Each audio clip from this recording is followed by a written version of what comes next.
Shavua Tov. Today was Shabbat Shuva, the Sabbath of repentance, and as is traditional, we had a drasha Shabbat Shuva, a Shabbos Shuva class on the question of Kol Nidre. Kol Nidre, of course, is the famous prayer that ushers in Yom Kippur, the holiest day of the year. It is recited with a solemn melody and with two people holding a Torah scroll next to the cantor, and everybody gets very emotional at Kol Nidre. The question is, why? What is at the center of this very emotional ceremony? What words are we reciting that move hearts so much?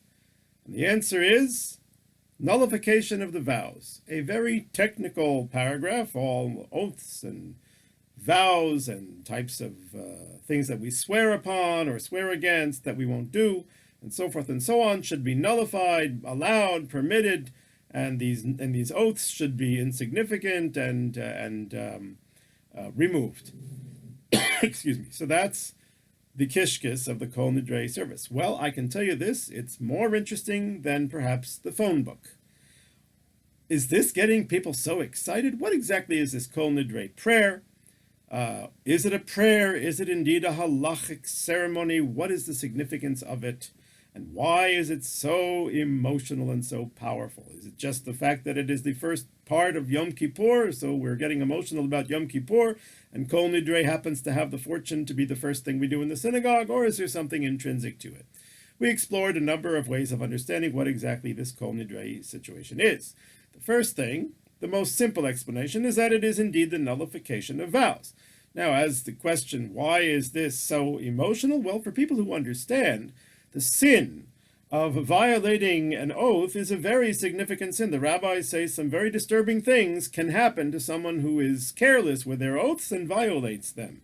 So indeed, that might be a reason. And in some cases, historically, those oaths were very significant. For example, Jews in Spain who took an oath to become Christian, and at least on the outside and in their homes maintain their Judaism, then they regretted those oaths, that they became conversos, and they wished to rejoin the Jewish community. And so therefore, those kind of oaths, that's a very emotional situation. So it could be that. Interestingly, we do not recite the Shehechianu blessing, the blessing about who has sustained us until this day, until after Kol Nidre. And that's also a strange thing. It should be before. It's usually the way we begin the holidays, by saying Shehechianu.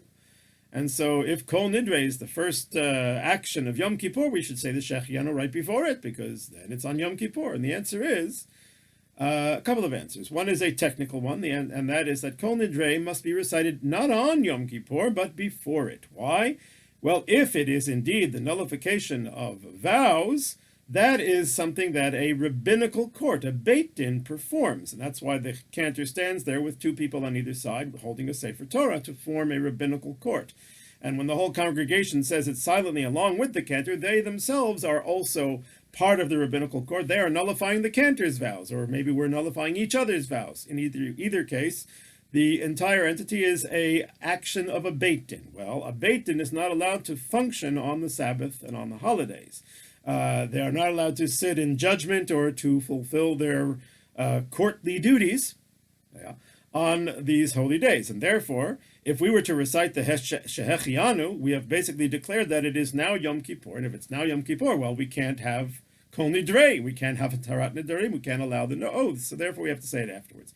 But the other explanation is simply when people who understand the severity of violating the oaths that one took, and then we recite Kol Nidre, and they are relieved of that guilt, of that danger. So that's a great relief, and therefore the result is, then we can say Shechianu with great joy, because Shechianu has to be recited with great joy. Now, let's take a closer look at Kol Nidre. Is it indeed the nullification of oaths? What we recite there is any oaths that we took from last Yom Kippur to this Yom Kippur should be nullified, and so forth and so on. The implication is that not only oaths that we took and kept, but even, and perhaps specifically, oaths that we took and did not keep, in which case we violated the sin of oaths. We violated the sin by taking an oath and then not keeping it. And Rabbeinu Tam, a great medieval scholar, says, how can that be? You can't erase a sin. The person took an oath and violated the oath. That's a sin. So if you allow the nullification of the oath in the first place, you've erased the action of the sin. This is far beyond the scope of the nullification of vows. This should not be able to take place. And so Rabbeinu Tam has an entirely different approach. He says it is not the nullification of vows at all. It is a preemptive nullification of possible future vows. This is based on the Talmud, that the Talmud states that if one gets up and proclaims, any oaths that I take in the next year are null and void, I don't want to have any oaths on me, that works, as long as they forget that they made such a declaration. Because if they remember that they made such a declaration and take an oath anyway, well, then that would be binding, because the fact that they remembered and took the oath anyway shows that they want that oath to indeed be in force. So if a person makes such a declaration and then forgets it, and then takes an oath a month later or whatever, that oath is null and void because they preemptively nullified it in advance, to be redundant and to repeat myself. So Rabbeinu Tam therefore changes the tense of the whole Kol Nidre paragraph. He says, any oaths that I will take, and so forth and so on, from this Yom Kippur until the coming Yom Kippur, may it come upon us for the good. Yom Kippurim zeh ad Yom Kippurim haba aleinu letova. And so that is Rabbeinu Tam's approach. Rabbeinu Asher, a great rabbi from Spain, disagrees and says, no, it is indeed nullification of oaths. And that which you say, Rabbeinu Tam, that it doesn't make sense that we should be able to erase a person's sin, well, actually it does, because what is nullification of oaths? How do we nullify oaths in the first place? How does a court do it? They hear from the person who requests nullification that that person either regrets having taken the oath in the first place, or if they took the oath in the first place, but their situation has since then changed, they can find what's called a petach, an opening, that had they known when they took the oath that such and such would be the case in the future, they would have never taken the oath. So then if they say yes, then we can nullify the oath. So therefore, if you have a regret or a awareness that the person did not have at the time when they swore, that is enough to retroactively nullify the oath. Says Rabbeinu Asher, a person who took an oath and violated it committed a very big sin. And when they do that, and they learn about it, and they realize what a big sin that was, odds are that they regret having taken the oath in the first place. Because in sports, we call this an own goal, right? Let's say they took an oath not to eat meat, and then they went and ate meat. Now, eating meat is not forbidden, if it's kosher, of course. Eating meat is not forbidden, but for this person it is. Why? Because they took an oath. And so they say, had I not taken the oath in the first place, then the meat that I ate wouldn't have been a sin to begin with. So it's an own goal, and they regret having put themselves in that situation to begin with. This is Rabbeinu Asher. So it can be indeed the nullification of oaths in oaths in the past. And he would keep the original version that we took, oaths that we took in the past, from last Yom Kippur until this Yom Kippur. Yom Kippurim she'avar ad Yom Kippurim zeh. So we have those two opinions. Our general custom is sort of to follow Rabbeinu Tam. Why do I say sort of? We change the phrase to be Yom Kippurim zeh ad Yom Kippurim haba aleinu letova, with all of the oaths that we took from this Yom Kippur till the coming Yom Kippur. But you heard me say correctly that we took. Our custom is not to change the first phrase, dindarna, which means which we swore. That we various ways of saying swore in the past tense. We don't change that to the future, which would be in Aramaic de'i nadirna, if I take, if I swear, if I prohibit. Now, indeed, to be fair, some congregations make that change as well. They follow Rabbeinu Tam's opinion across the board, but in many places, they sort of keep a contradictory thing. They say, the oaths that I took, past tense, from this Yom Kippur till next Yom Kippur, which doesn't make any sense on the surface. So how do you explain that? And in Israel, we fudge it a little bit more. We say, any oaths that I took, we keep the past tense, dindarna, dishtabano, diacharino, keep the past tense, but then we say, miyom kippurim she'avar Yom Kippurim zeh, from last Yom Kippur to this Yom Kippur, Umiyam Kippurim zeh ad Yom Kippurim haba aleinu l'tova. From this Yom Kippur to the next Yom Kippur, may it come upon us for the good. So we're all over the place with that one. I was thinking perhaps we're not dealing exactly with nullification of oaths at all. Neither are we dealing with a preemptive declaration of future oaths that they should not count. Perhaps what we're dealing with is a ending of oaths. In other words, the oaths that we took in the past, maybe some of them were good. Maybe we swore to give a large sum of money every other month to a charity. Now, if we nullify that oath from the beginning, we lose a little bit of sechar, we lose a little bit of reward. Why? Because if the person took the oath and gave the charity, then they get a reward for the charity and they get a reward for the oath, which caused them to give the charity. So we don't want to lose that, right? If a person takes an oath to do good things, so then why should they lose that? So, but it may be that now situations have changed and they don't want to continue. So therefore, it's possible that we are not nullifying oaths in the past, and this also obviates the question that Rabbeinu Tam asked about Rabbeinu Asher's opinion, that it's nullification. How can you nullify and erase a sin in the past? The answer might be we're not erasing a sin in the past. What we are doing is making sure that the sin is no longer a sin. We are therefore ending the oath for the future. And then the phrase makes sense. All of the oaths that we took from last Yom Kippur to this Yom Kippur, from this Yom Kippur to the next Yom Kippur will be permitted. In other words, kol nidre dindarna v'diasarna and all of that, miyom kippurim she'avad yom kippurim zeh. So miyom kippurim zeh ad yom kippurim haba aleinu v'al kol yisrael tova yon sharon, they'll be allowed. So maybe that's a way to explain it. I don't know. It needs more work. It needs more research, but I'm suggesting that as a possible understanding of the prayer. Otherwise, the tenses really are confusing. Along comes Rabbi Yechiel Michal Epstein of Nov Harduk, the Aruch HaShulchan, and he says, Kol Nidre can't be neither the nullification of the vows, it doesn't meet the criteria, but it isn't, in practice, it isn't a preemptive declaration about future vows either. Why? Well, let's deal with the first thing. Why is it not nullification of vows? Because the Aruch HaShulchan accepts Rabbeinu Tam's argument that you can't erase a sin in such a fashion, but not only that. To have nullification of vows, the one who wishes to have his vows nullified must specify the vow. They must say, I took an oath not to eat meat, or whatever it might be. And we have nothing like that in Kol Nidre. It's a very general prayer. So one of the basic requirements is missing.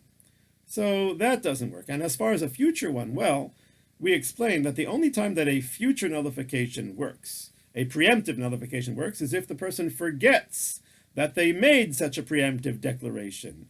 But if they remember that they made such a declaration and take an oath anyway, well, then it's as if they're saying, despite my declaration, I want this oath to be, and it is valid. And the Aruch HaShulchan says very simply, ask any Jew if they ever heard of Kol Nidre. Everybody did. Everybody was in shul on Erev Yom Kippur. Well, not everybody, but you know what I mean. Just about everybody. So any Jew has the knowledge that they were there for Kol Nidre, so they remember. So therefore, if they take an oath, it's going to be a valid oath because they're taking an oath despite the fact that they know that they had this preemptive declaration when in Kol Nidre. So practically speaking, to the Aruch HaShulchan, the cases where somebody actually forgets that are so little as to be insignificant. So he says, no, it's a prayer. The whole thing is a prayer. And if it's a prayer, we will see that the most important line of the prayer is not in the prayer itself, it's what we recite immediately afterwards. What exactly is the content of this prayer? The content is very simple. You see, a person who wishes to have their oaths nullified has regret. Had they known when they took the oath what the consequences would be, they would never have taken the oath in the first place. And well, that's kind of the same thing with sins. You see, we don't understand the full impact of the sin. We don't understand the full impact on our spiritual life, on our closeness to God, of having misbehaved. Had we known before we sinned just what the consequences might be, spiritual and emotional, had we known the feelings we'd feel afterwards, we wouldn't have done it in the first place, just like with oaths. Had we known what the situations that this oath would cause would be, we wouldn't have taken the oath in the first place. So therefore, this whole thing of nullification of oaths brings us to the verse which we recite immediately afterwards, which is V'nislach l'chol adat b'nei Yisrael v'lager hagar b'tocham ki l'chol ha'am bishgaga. the people of Israel, the whole congregation of Israel, and the stranger in their midst shall be forgiven, because it is for the entire nation a mistake. The sins were a mistake, just like oaths were a mistake.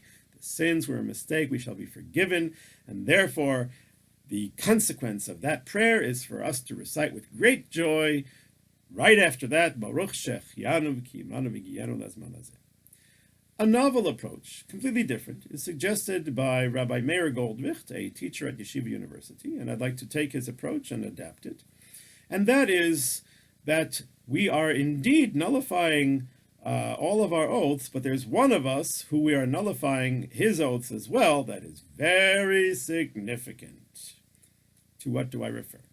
Before we say Kol Nidre, we say an interesting formula. We allow the congregation to pray with sinners. Anu matirim nitpalel ma'avaryanim. Why do we declare that we can allow ourselves to pray with sinners? I mean, I don't know what the need for that is, but the answer is, the rabbis tell us why. Any fast day, say the rabbis, that does not include sinners is not a fast day. It doesn't count. And they learn it from the incense which was brought in the temple, which had 11 spices. One of them was chelbana, or galbanum, which had a very bitter and awful smell to it. And yet it was included in the incense, in the ketoret. Why so? Because when it's mixed together with the others, it creates the most beautiful and powerful smell. And the rabbi said this shows us that we need unity in order to be pleasing in the eyes of the Lord. And we need to have the galbanum, which symbolizes the sinners of Israel, those who have strayed from the path. They too must be included, otherwise it's not complete. And therefore the fast day that doesn't have the sinners is also not complete. And therefore we allow having sinners. So there's a requirement, before we can say Kol Nidre, of unity. Why is unity required for Kol Nidre? I'd like to explain on the basis of a Talmudic story, which I mentioned in a previous video, of Rabba bar Chana. This rabbi, Rabba bar Chana, he traveled to the desert, and when he was in the desert, he encountered an Ishmaelite merchant who showed him the historical sites from the Israelites' sojourn in the wilderness. And one of the sites that he takes him to is Mount Sinai. And at Mount Sinai, Rabba bar Chana hears a divine voice saying, "Woe unto me that I have sworn an oath, and now that I have sworn an oath, who will allow it me? Who will nullify my oath?" And Rabba bar Chana thinks that the oath that God is referring to in this divine voice is the oath that he swore to never bring another flood to destroy the world. Well, Rabba bar Chana doesn't want any floods to destroy the world, so he's not going to nullify that oath. He keeps silent. But when he goes back to the yeshiva, he tells the rabbis, and they say to him, basically they were pretty harsh with him, they say, "You dum-dum," kind of what they say. Not exactly what they mean. They were much more respectful, but the phrase seems that way. And they say to him, "You should have said, the oath is nullified, because the oath that you were hearing was nothing to do with the flood. It was God swearing to exile the Israelites from their land. And had you nullified that oath, well, then the Israelites would have come back and the redemption would have happened. You had a chance. You blew it. You should have said, mufar lach, it's nullified for you." Now, what exactly was happening there? The Torah tells us that there is something called hafarat nidarim, which is, I guess, the elimination, the destruction of an oath, which is permissible, which is done by a father for his daughter or a husband for his wife. If the father or husband hears that the wife or the daughter takes an oath she's not going to drink wine, so on that day, he has only one day to do it, he can say that oath is destroyed, doesn't count, nullified, mufar. He has that authority. What we call hatarat nidarim, the nullification of oaths done by a rabbinical court, is a different process, it's a different procedure. And it's requiring a court, and it's even on old oaths from years before.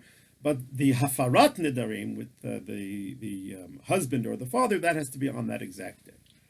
And what basically God was saying was to Rabba bar Chana, I took an oath, woe unto me that I took an oath, and now, the word now implies it happened today. So Rabba bar Chana finds himself in the unique position of being, as it were, the husband, to nullify the wife's oath, to nullify God as a spouse. Wow. And indeed we find such a concept. Moses nullified an oath of God, says the Midrash. The Gemara says it, and the Midrash explains it, that when God saw the golden calf, he swore to destroy the Jewish people. And Moses nullified that oath. It's implicit in the word Vayachal Moshe. Moshe beseeched the Lord, but the word Vayachal also connects to a word Lo Yachel Dvaro, which is used in the context of the prohibition of violating an oath. Lo Yachel Dvaro, somebody who swore, should not profane their word. Lo Yachel Dvaro. And Moses, Vayachal, Moses profaned, meaning that he nullified the oath of God to destroy the Jewish people at the sin of the calf and forgave them. How could Moses do that? The Midrash says, because Moses did that, he is called Ish HaElokim, the man of God. Now the word Ish does not just mean man, it also can mean husband. That Moses, because God at that moment had sworn to destroy the people because of the golden calf, Moses as the relationship partner, as the husband as it were, nullified, did hafarat nidarim, he eliminated, destroyed the oath, and God forgave the people. And perhaps that is what we, therefore, are doing on Yom Kippur with Kol Nidre. We have to be unified. If we're unified, then we are unified with each other, and we are unified with God. If we are unified, we have that relationship, almost a spousal relationship. And therefore, we assume that the God's oath of the exile is repeated every day, because it was Rabbi Bar Chana heard it on just an average day. It's safe to assume it's every day. And indeed, there's a story that someone asked Rabbi Yoshua ben Levi, when is the Mashiach coming? And the Yoshua ben Levi said, Hayom im bekolo tishma'u. Today is when the Messiah comes, if you listen to his voice, which implies that every day should be redemption. And if it doesn't happen, it's because we have repeated a sin, and God repeated his oath to keep us in exile for one more day. So if we have achieved such a perfect unity by allowing sinners to join together, then as that unity, we have now a spousal relationship with God. And the oath that he took today to keep us in exile, we can destroy that oath. We can nullify that oath. So Kol Nidre, we are nullifying not just each other's oaths, but God's oath too. And that's v'nislach, then we will be forgiven. And that's a great joy, because now the redemption can begin. Baruch shechianu v'kiyimanu v'giyanu lazman hazeh. We had a couple of other explanations, but I'll suffice it with these were the main two. And wish everybody a Gmar Chatima Tova, a good, healthy new year. We should all have a year of together, physically and spiritually. No more need for quarantines and all of that. May this pandemic disappear, and may we come back together in great joy and great togetherness. Shana Tova.